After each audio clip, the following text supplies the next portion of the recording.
સુરતમાં મનપા કચેરીમાં હેલ્પ ડેસ્કની શરૂઆત કરાઈ અને મનપા કમિશનરની સીધી નજર આ હેલ્પ ડેસ્ક ઉપર રહેશે. લોકોને પોતાની ફરિયાદો અને કામો માટે ધક્કા ખાવા ન પડે તે માટે શરૂઆત કરાઈ. અલગ અલગ ચેનલો દ્વારા તાત્કાલિક લોકોની સમસ્યાનું નિરાકરણ થશે. સુરતમાં મનપા કચેરીમાં હેલ્પ ડેસ્કની શરૂઆત કરાઈ અને મનપા કમિશનરની સીધી નજર આ હેલ્પ ડેસ્ક ઉપર રહેશે. લોકોને પોતાની ફરિયાદો અને કામો માટે ધક્કા ખાવા ન પડે તે માટે શરૂઆત કરાઈ.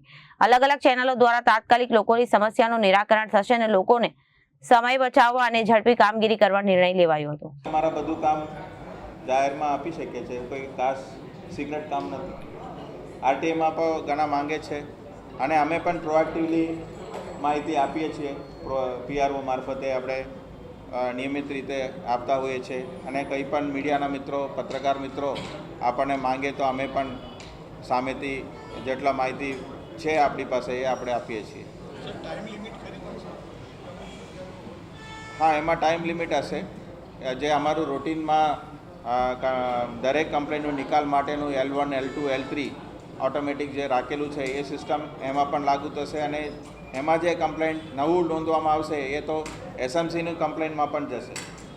એની સાથે એ પણ આપણે એક સુવિધા રાખેલું છે કે કોઈ પણ નાગરિક આવે તો એ અન્ય સેવા મેળવતા હોય, દાખલા તરીકે પ્રોપર્ટી ટેક્સનું હશે અથવા લાઇબ્રેરીનું મેમ્બરશીપ હશે અને બીજા ત્રીજા સવલિયત એસએમસી જોડે હશે, એ પણ માહિતી મને એમાં મળી શકશે. એટલે જે જવાબ આપીએ એ પૂરેપૂરું સમજીને વિચારીને આપી શકીએ છીએ.